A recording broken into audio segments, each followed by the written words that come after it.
So as we've seen, it's nice to know S equals L times D times L transpose, because this allows us to conveniently write the associated quadratic form as a linear combination of squares and easily read off the definiteness from the diagonal of D. So the question now is, well, where do we get these factorizations from? And the cool thing about this is this comes directly from LU factorizations that we've seen before.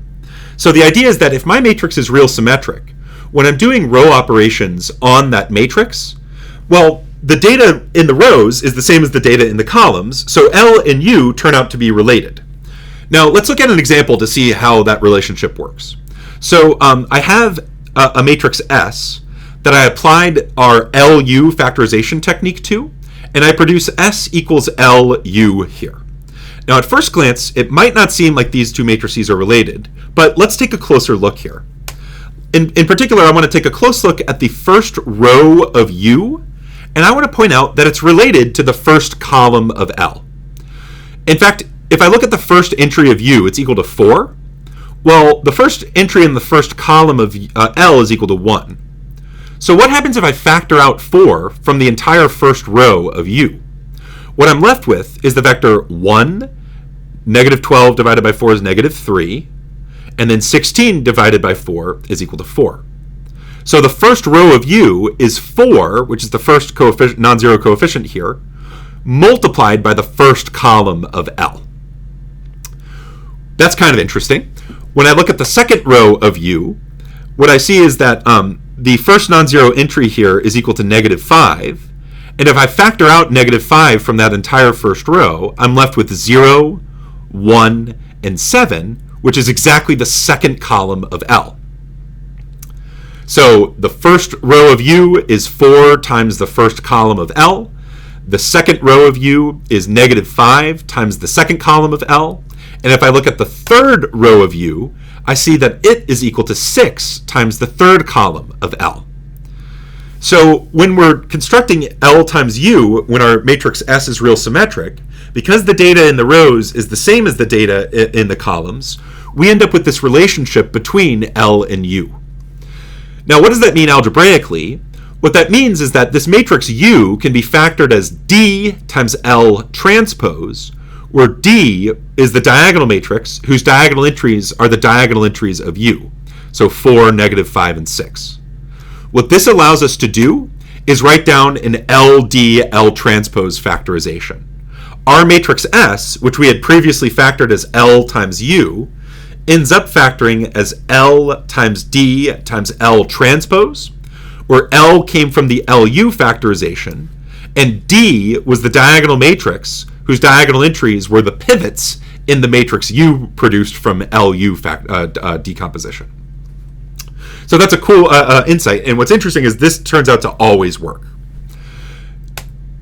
Now, one thing I want to point out here is once I know S is L times D times L transpose, I can read off the definiteness of my real symmetric matrix from the diagonal of D. This time I know S is indefinite because I have 2 positive diagonal entries of D, but in 1 negative diagonal entry. Remember, these aren't the eigenvalues, but they're still numbers that control the definiteness of S. Now, before I state how to calculate LD-L transpose in general, I want to point one thing out.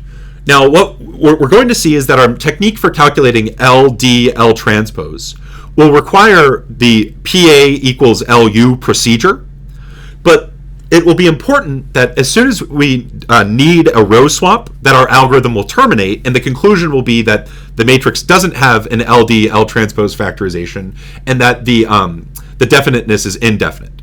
Now, what will the reason for that be when we say what that is? Well, it comes down to this 2x2 example. So let's say that I have a non-zero number A, and I have a real symmetric matrix S of this form. The 1, 1 entry is 0, the 1, 2, and 2, 1 entries equal this non-zero number A, and then I have in the 2, 2 entries some number B. Well, one thing I want to point out is that whatever this matrix is, since it's real symmetric, it will have 2, possibly the same, but 2 eigenvalues, lambda 1 and lambda 2, and they will be real numbers. And I know that the product of these 2 eigenvalues is the determinant of my matrix.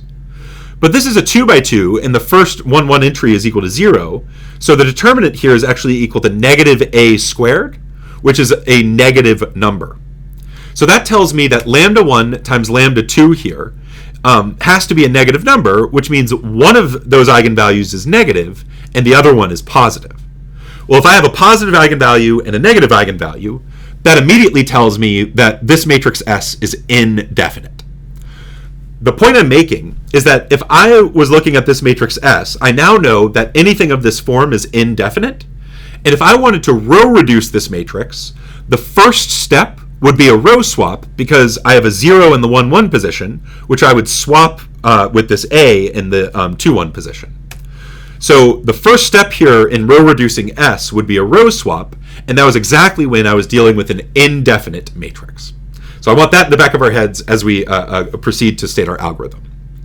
Okay, so here's our algorithm for calculating S equals L times D times L transpose. The first step is to start by applying the PS equals LU procedure.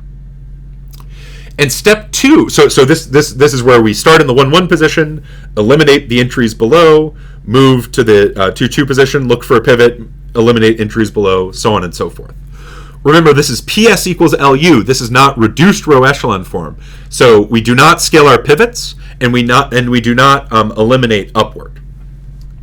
Now, step 2 says if it is ever necessary to use a row swap, we immediately conclude that S is indefinite, and we don't have an LDL transpose factorization. On the other hand, if we complete the whole procedure and never have to use a row swap, this will produce S equals LU, because the P here will be the identity matrix.